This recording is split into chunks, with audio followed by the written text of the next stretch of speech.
this is FantasyEsque, and welcome back to the Sims 4 Vampire Amazon Royal Saga with the Salazar Coven. We are picking up in the Physician's Chambers with Lady Azura Valenka and the male chosen for her to breed with, Damian.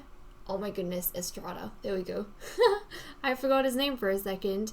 Now, I will put the creator of Damian in the description below, but he, if I remember off the top of my head, was made by Caitlin 2020. So again, please check the description. He is gorgeous. Now, I did go ahead and make some slight changes. He went through an ascension, of course, so he has the right ears, and then I had to give him one of our vampiric eye colors, and I went ahead and gave him green eyes. So he has dark brown hair, green eyes, very gorgeous, kind of like an olivey skin tone. So I'm kind of excited to see what we get between him and Azura. Obviously, a daughter between them is going to inherit the dark brown hair and green eyes, which would be a very interesting combo because we haven't had that yet. So I am looking forward to that. And then either or skin is going to look good. That aside, we need to go through what happened in the mini-movie because I feel like there were a few things to unpack, namely in the very beginning. So it started off with a confrontation between Channing and Xander. So we haven't really seen a lot, I feel like, of scenes between just the boys themselves without any of the females being involved, but Channing, I think, was confronting Xander, and they were having an argument about, I think, Serana and that whole situation. He was saying that, you know, that witch killed my mother, and obviously that is kind of hard for Xander to hear with how close he was to Serana, and he said, please don't speak of her like that. And Channing just he didn't want to listen to it. He said, save it, you know, the facts kind of speak for themselves. And then he was saying that you're the son of a murderer. You are not worthy of our esteemed presence. So that's kind of Channing's opinion on the whole matter. He is putting a distance between himself and Xander. He's kind of looking down on Xander, especially more so because Xander is, I feel like in some ways, defending his mother. Like, he's saying that I know what she did wasn't right, but I'm sure it didn't start off that way. Like, there's always a but in there. There's always an excuse. So for everyone who is affected by Serana's actions, that's just unforgivable. So I don't know about everyone else, but Channing definitely is not happy with Xander right now. So we had that. And then we jumped, obviously, to the throne room where Damian presented himself for breeding. And I feel like it was kind of interesting to see the kind of banter or back and forth that was happening between Azura, Damian, and the Queen. So the Queen was saying, you're a pretty thing, aren't you? She was talking about Damian. And Azura, she very confidently interjected and was saying that, oh, we'll make a pretty little thing between the two of us. And the Queen said, wonderful, that's going to bring back some cheer to the coven following the events that have gone down. And then Azura, without being told, was like, okay, come on, follow me. And then when they were lying on the bed in the physician's quarters, then she was kind of talking to Damian and saying, I really don't understand Serana's motivation behind what she did. Like, surely the court's not that terrifying. I've already been, fitting in really nicely. Everyone kind of loves me, and I'm sure it'll get even better with time. So that to me was intriguing, especially after the throne room scene, because if we think back to Serana's previous breedings, or even her very last one, Serana always in the throne room has been quite subservient and terrified, of the expectations on her, of what the Queen is going to say, of what the Queen's telling her to do, especially because she came in following her sister's betrayal. She was kind of walking on eggshells, whereas for Azura, her mother was a hero, so she doesn't feel nervous about anything or embarrassed about anything. She's very prideful of her heritage herself. So she feels like she can talk openly to the queen, especially because, you know, she's an immortal. So she's kind of in touch with that vampiric side, but it isn't a secret. So everything's like out in the open, and Azura doesn't feel as though like entering devil magic, being stressed about your bloodline, like what kind of concerns are those? They're like beneath Azura, and I kind of love that about her. So that's where we are picking up. We're going to get this breeding done, and we have a few things lined up for this episode. So the goal is, once we get Azura's breeding done, we want to take our ladies over to the Winter Escape. So we're going to be spending time with everyone there, and then we'll see whether or not we can fit in Kyra's birthday, but I do feel like we might be able to fit in Kyra's birthday into an immortal, which should be quite exciting, and is going to come with a makeover, obviously. So let's dive right on in and get this going. Right, our lovely, lovely Azura. Let's dive in with that first kiss. Look at her, she's just so confident. Even some of the conversations that we see between these spellcasters and their mates, like Serana's conversation with Hades was very different. And again, with, I think all of Serana's conversations with her mates were very different. She was insecure, she was vulnerable, there were expectations, she was feeling like the pressure. Whereas Azura, she's, again, different. She's not bound by those same concerns. Okay, so these two, they are going to go straight for it. Let's try for a baby with Damian. It would be so nice if she had a girl and she could continue a bloodline, but even if she didn't, I don't feel like Azura is the type of person who would be too concerned about that. She lives more for herself than for anything else. And, you know, if this grows at prestige, that's fine, but if it doesn't, then I don't think she's gonna feel too stressed about anything, and neither is the queen, because, well, we already have, even though she's a Coven Rose, we already have Delphi, like in the next generation that's been born. So with Serana, I suppose things again were a bit different because there wasn't any baby to succeed Azura, whereas Azura already has Delphi to succeed her, so even if she never has any girls, it's not going to be that big of a deal. But I just thought that was quite intriguing. Very, very intriguing. Okay, Azura. Let's take a look. Let's take a look. Oh, they jumped out of bed real quick. Let's see. Let's come here. Let's do a test. But I am actually really excited for that green. I mean, if it's a girl, then the green eye and dark brown hair combo, I think that'll be very, very pretty. Very, very nice.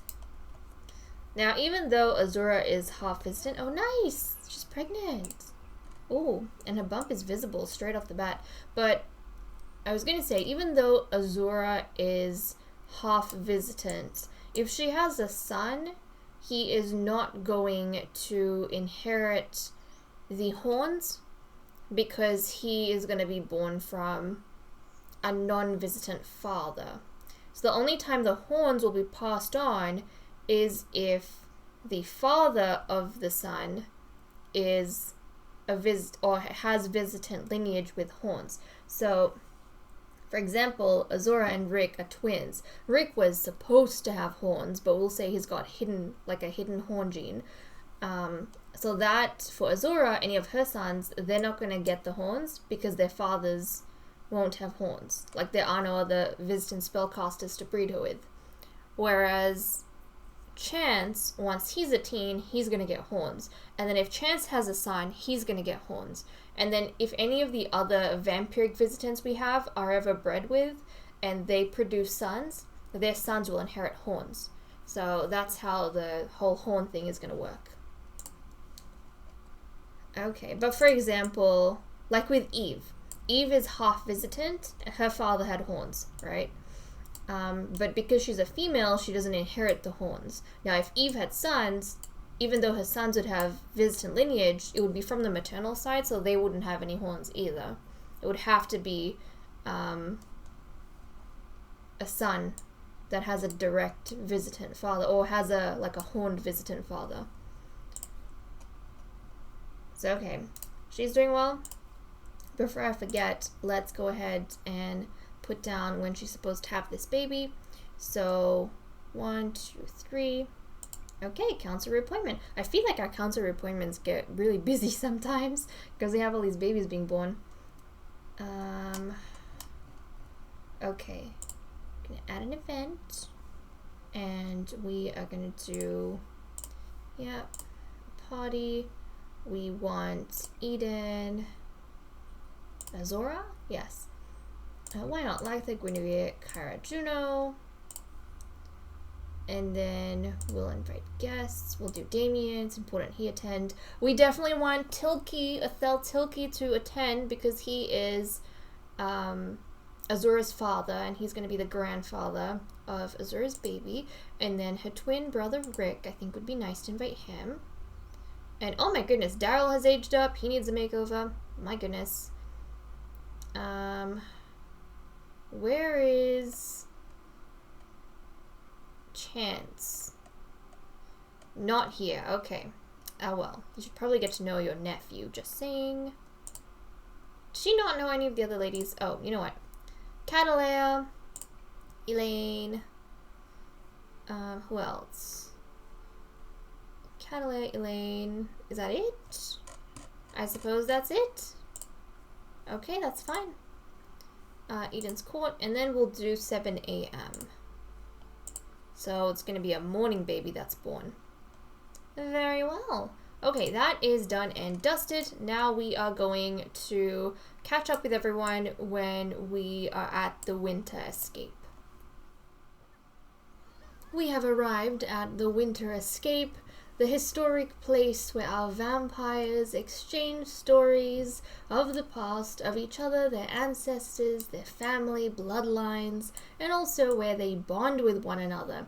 Now, Azura has been left behind to take care of the castle while the vampiresses are away, and since this is mainly, a vampiric sort of custom or holiday, she has been given leave to, be on her own, do things on her own, while these guys get together over here.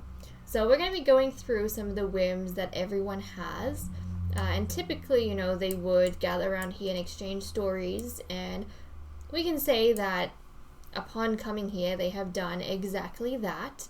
Sometimes when we aren't exactly pressed for time, they come like a day or so before and they leave a day after, but we've got a ton of things packed in. So everything's slightly rushed, but I do want to take the time to fulfill some of the whims they might have. So some of these whims you won't be able to do, like the one Juno just had for her father. Kyra had one for Ronald as well. But I'm hoping these ladies have at least something I can do with each other. Well, if no one else does, then our Queen Eden definitely does. So guys, Eden has been thinking recently that she wants to get engaged to Lady Catherine. So yes, she wants to commit, she wants to become betrothed, and previously the Queen has been in a similar situation with Xiomara, if you guys remember.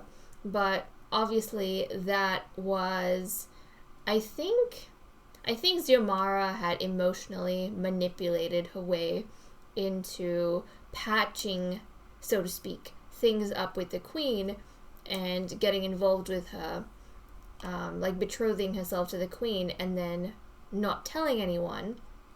The Queen thought that was genuine, so when she made the announcement, a whole bunch of lies came out in the court of, Xiomara's true behavior with everyone else, but it seems as though this time around, Xiomara isn't the one initiating it, the Queen is the one initiating it, and she genuinely wants to move forward and be happy with Catherine. So I think it'd be nice in front of everyone if the Queen went ahead and propose to her. So let's actually go do it now. We're gonna do it now. There's no time like the present, of course. So right over here on the dance floor, our queen is going to propose to Lady Catherine. Here we go. Here we go, and Catherine said yes. Oh my goodness, that's so nice. Catherine said yes. I'm happy for them. And this is actually really cute because Catherine is a romantic, and she's always been a romantic since she was a teen, I think. So, oh, look at this. Look at this. They are engaged to one another. They're betrothed, deeply in love, they're enamored. Oh, that has me so excited. That has me so excited. And I'm sure everyone here is very, very happy for them. And I think it's going to mean a lot to Catherine and to the queen that this was done publicly in front of everyone rather than kind of hidden away and secreted. So fingers crossed, guys, we're gonna have a wedding some point soon. I mean, we have gotten to this stage with others in the past and it's just never eventuated in a marriage. But since we're like at this point realistically like halfway through the season, I feel I'm definitely hoping that's going to be enough time for these guys to want to take the next stage and get married. I think that'd be so good. What's this? Engaged? Oh, but then again, it's a lot of commitment. Yes, I realize that. Queenie, I do realize that. But it might be like really, really good. And that would be exciting, wouldn't it? Because then the Dragon and Salazar lines, they would kind of, or at least the Dragon line would have a name change. At least Catherine's line would have a name change. So I think that would be quite exciting. And what are these two doing? Oh my goodness, you guys. It looks like they're studying the skeletons and scrolls that we have, the skulls and scrolls on the table there, which is kind of cute. The two princesses being studious together, or, you know, practicing their speech and such.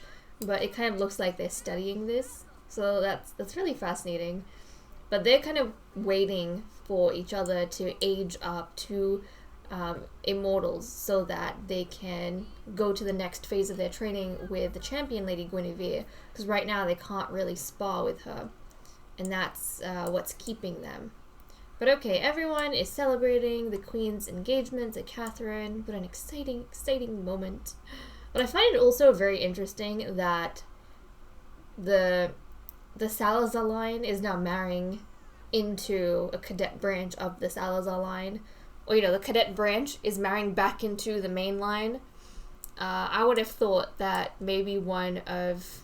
Actually, I suppose we didn't really have, like, fresh or new blood. But Zumara kind of was that. I thought, you know, maybe the Coven Rose line would have married. That would have been interesting. Because she wasn't a pure, like, vampire. She was a spellcaster. She was kind of a hybrid. But I thought maybe that. Or even, like, Catalea with the Salvatore line. But nope. Nope, nope, nope. It's the Salazars being Salazars and looking at no one outside of the Salazars. Oh, well. Ah, well. Let me go ahead, see what these ladies want to get up to on their own, and we'll catch up at a later point.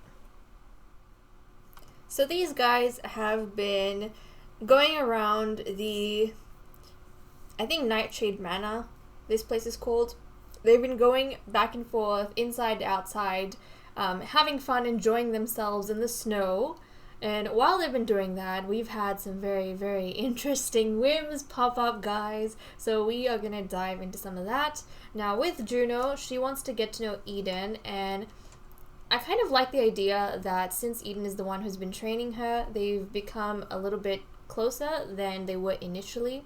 And so Juno is maybe wanting to congratulate her mother and, you know, get a feel of the sentiments that Eden is going through right now, because, like, get a feel of the emotions she's going through. Because Eden's relationship with Juno has been very formal, and I feel like this might be a good excuse for Juno to learn other things from her mother, things about life and relationships. So let's go ahead and, where is it? Is it under small talk? I think so. Yeah, let's get to know. Let's get to know how Mother Dearest is feeling right now. Come on, there we go. Okay, so they've been conversing with each other just a little bit, and I really like this moment between Juno and Eden. If we look at Eden's relationship with everyone, like with both her daughters, see, this is the thing.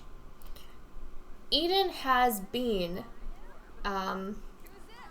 if we go to family then, if we go to family, she has been training Juno solely, and Kyra has been learning solely from Guinevere. And yet, if you look at the relationship panel, the queen is still closest to her heiress Kyra, and then to Eve, and then Juno. So even though she's been spending all her time training Juno, there just isn't really that emotional bond. But I feel like Juno, on her part at least, tries. She tries to bridge that gap. So okay, there was that I wanted to do. Well, Juno wanted to do.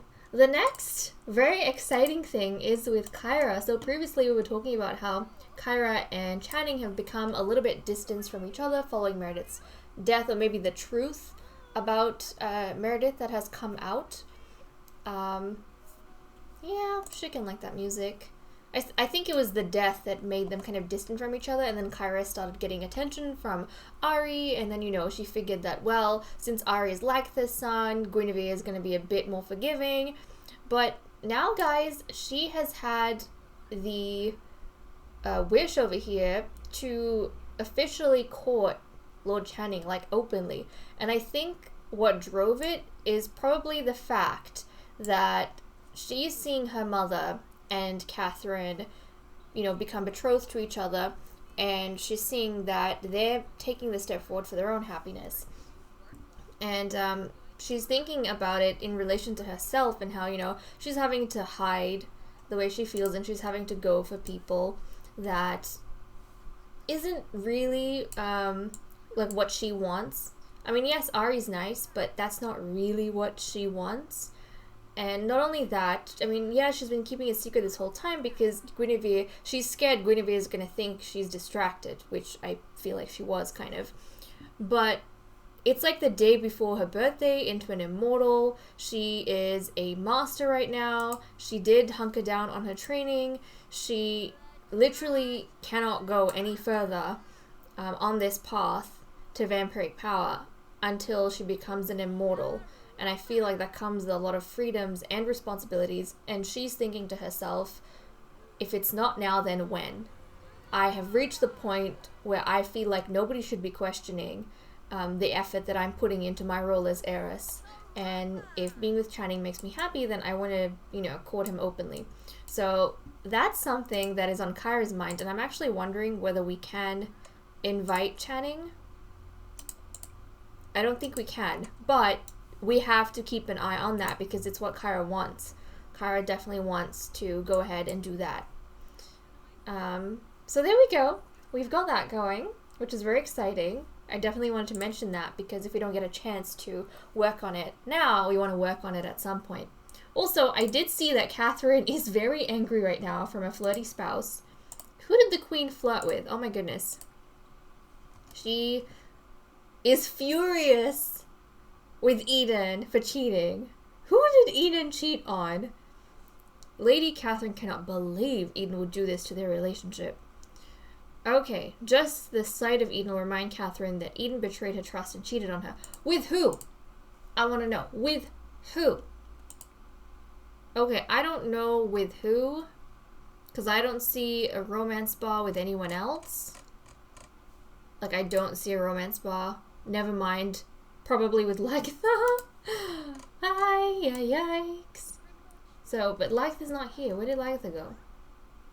Lagatha? Where are you?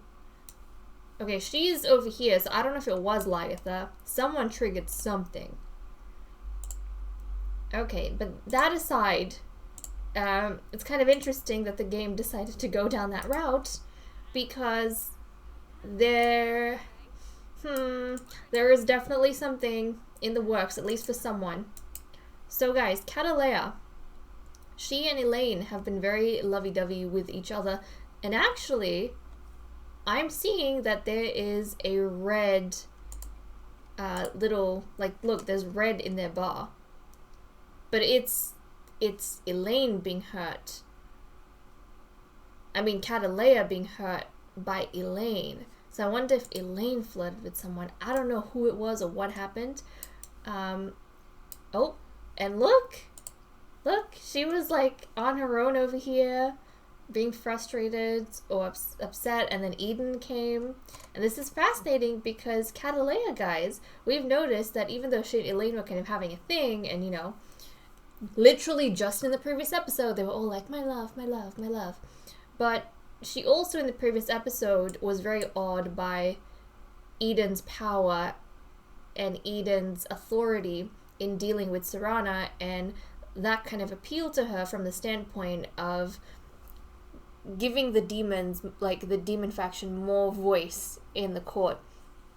So she was kind of wanting to become closer with Eden. And I don't know if Eden's engagement announcement, like her betrothal announcement, has spurred things on, but Catalea, guys, wants to officially court Eden. She's like switching boats at this point. So I don't know how she's going to be able to do that. Obviously, for her to be with Eden, she might have to break up Eden and flippin' Catherine. So there's definitely some dramatics happening. And I feel like she's going to try and get some alone time with Eden and warm her to the idea of that. So she's definitely going to flit it up a little bit in here. Okay, Catalea. See, everyone is back over there. Nobody's really seeing these two over here. I don't know who flirted with Eden initially, but Catalea doesn't care right now. Catalea has other things on her mind, and frankly, as far as she's concerned, she's not exactly that close to anyone. But the thing is, the person she's the closest to in the coven is Catherine. And right now, she is going out of her way to break Catherine's betrothal so she can steal her fiancé. Wow. Wow, Catalea. I suppose to her, the demon faction and the reason she came here is more important than any friendship that she makes. So she doesn't care. She's going for it. She is going for it. Okay. Let's see. I'm going to continue down this path and see if anything can come of it. But obviously Catherine is quite upset right now. She's quite upset. Okay. I can't support this. I can't support this, guys, but it's what Catalea wants to do. And it's what Catalea's doing. I mean, ideally, I would like Eden to stick with Catherine. That was like a sincere, genuine thing, but look at these two. Look at these two back here. While, like, in the kitchens, in this little corner, while everyone else is kind of busy with each other, she's taking advantage. Catalea is taking advantage of this. But you know what annoys me the most about Eden's character? What annoys me the most? In the past, I feel like we have had certain relationships that have been so strong that when someone else tries to flirt, they immediately reject the other person. But the thing that annoys me about Eden is it doesn't matter who it is. Who it is. Whether they're trying to take advantage of her, whether it's just like a fling. Eden, or Eden doesn't even have to be sure that she likes them. She always accepts and then reciprocates. That annoys me so much about her. Not gonna lie. Okay, but Catalea's gonna go straight for it. She does not care whose house she has to tear down for this. Whose family she has to destroy for this. She does not care. She came here for a very specific purpose. And right now, I think in Catalea's mind, it's like, who has more authority than the queen herself? Who's going to make sure things, the gap between demons and vampires can be bridged more than the queen herself? If she gets close to the queen, then she will be able to do the things that she wants to do without being held back. Oh my goodness. Oh my goodness, guys. Okay, let's take a look. Let's take a look. Let us go for... Now, I don't know if she definitely has to break off her rose. Let's be all seductive. I don't know if she has to break up Eden and Catherine to pursue Eden officially. But I suppose we'll see. I think it should be an option. Yep. Oh, never mind. So she could, like... Ooh. Ooh. This is very... So she could be, like, she could be Eden's mistress. Is this what she's trying to do? She's trying to become Eden's mistress? Guys, I think this is what Catalea is trying to do. She literally does not care if she is the queen's wife or if she's the queen's mistress. Yes, the queen is involved, like, officially, betrothed to Catherine. They're set to be married. At least that was the queen's intention. But Catalea, I think she's okay even being the queen's mistress.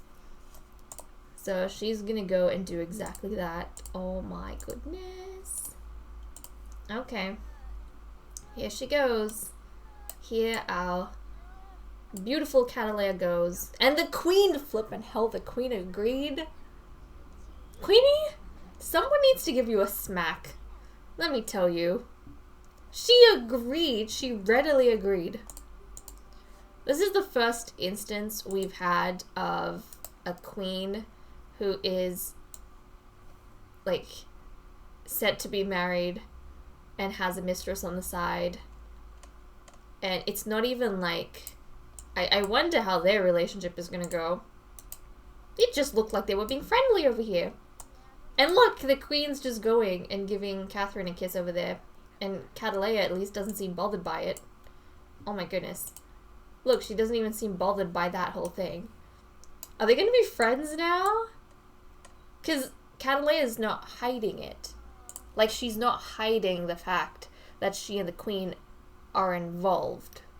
She's not the queen's secret affair. She's openly the queen's mistress. Oh. Oh wow, I was not expecting that. Was not expecting it. But it's like, nobody even had an inkling of this. Nobody really knew. Catherine and Eden, they were getting along fine. It was romantic. It was lovely. Everyone was celebrating. And then, I think, because we don't know who it was, I'm going to assume it was Catalea that was being a bit flirtatious with the queen. And so... because obviously it's straight after the proposal, or, the betrothal, Catherine got upset, so the queen kind of walked away to take a bit of a break, and then Catherine left the room as well. I think Catherine left the room, because she was here first, to excuse herself, because she made Catherine upset. And then the queen came after her, and then, Catalea really flirted up with her, and then they made that agreement, or, she proposed it. I don't know what she did, but basically... she was open about wanting to be the queen's mistress, and the queen accepted. And then I think they walked into the room together,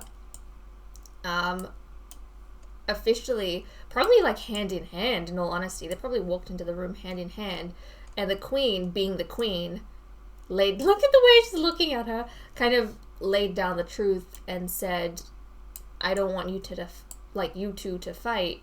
Catalea is also dear to me. Catalea, she's her mistress, and then we have her betrothed, Catherine, so she doesn't want them to fight. But then she also kind of let Catalea know that, yes, you are the mistress, but Catherine is still kind of above you in terms of importance because she's the one that I want to marry. And then she went, and it almost seems as though Catalea and Catherine acknowledged each other and, patched up. Okay, this is our situation now. And then the queen gave Catherine a kiss on the cheek, and that was that. And it seems as though they are being cordial with each other at this point. Oh my goodness, that was dramatic. That was so dramatic. Where's Elaine is what I want to know. Where is Elaine? Elaine's up here playing chess with Kyra. And I feel bad for Elaine, but I think right now Elaine's just realized that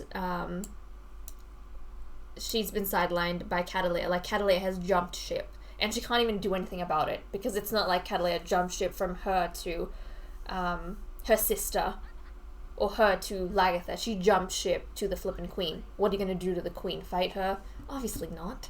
So, yeah, she just... I kind of feel bad for Elaine.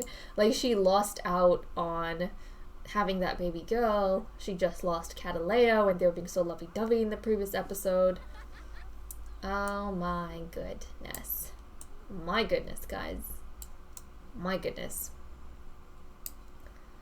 I wonder if, if the queen got married to Catherine, whether Catalea would have the title of concubine. Maybe should be one of her concubines. I don't know. But right now, she's kind of good. She's her mistress. The one mistress. Thankfully, she doesn't have many. But I am just so disappointed in Eden's character. Do you guys feel the same? I'm just so disappointed in her. And look, look, she's seeking out Eden in front of Elaine. She gives no craps. Oh my goodness. Look at this. Look at this. Right in front of Elaine. She just does not care anymore. She is officially one of the queen's women, and that's all she cares about. Wow. Wow. I wonder how, in the queen's being unfriendly to Elaine. Elaine's asking her a question. Oh my goodness. Oh my goodness. This feels like a very monarch thing to do, isn't it? Steal someone else's lover and then pretend like they didn't do anything wrong. Ugh. Ah, jeez, Eden. Out of all the queens we've had, I have the least amount of respect for you. Ay, ay, ay. But yeah, there's nothing really that Elaine can say or do. And I think after she had that boy, probably the relationship between her and Catalea became a bit tense, because Catalea did say that, there is a chance it might be a son, but Elaine was very much against that idea. And so I think she, who knows out of what emotion, kind of distanced herself a little bit, and then Catalea just took that chance to go for the queen. Like, she wasn't even that disappointed at the way Elaine was acting, because her eyes were already on someone else. Even before Elaine gave birth, her eyes were on someone else entirely. So, I would be very intrigued to see how things unravel between Catherine and Catalea. Because they're both, sharing the queen right now. I wonder if Catherine is going to continue to get annoyed. I mean, so far, they're kind of balancing things okay. Well, I mean, to be fair, Catalea and the queen are being quite sweet on each other right now. And Catherine is definitely not entirely happy at present. She also has a grudge against Guinevere, which I don't know why she has a grudge against Guinevere. I'm not entirely sure why that is the case. But obviously she is none too happy. What about Catalea? Do you not have any sentiments for Catalea? She doesn't. She's good friends with Catalea, and that's fine. Maybe she's... Look at this! And now the queen's doing this in front of Catherine. She literally just does not care about how Catherine feels. Oh my goodness. And Catherine, after her initial rage at what was going on, now that it's become official and the queen's kind of said, you guys will just have to deal with each other, I think she's controlling herself a little bit more than she was beforehand. But I think because of how, she and Catherine are such good friends, she's willing to believe more the fact that Eden probably wanted them both than Catalea went out of her way to approach and seduce Eden. Well, this winter escape was definitely entertaining and quite eventful, guys. Very eventful. But, okay, I think this is probably a good time for us to wrap up over here. When we come back in the next episode, I think we will be heading back to Castle Eden.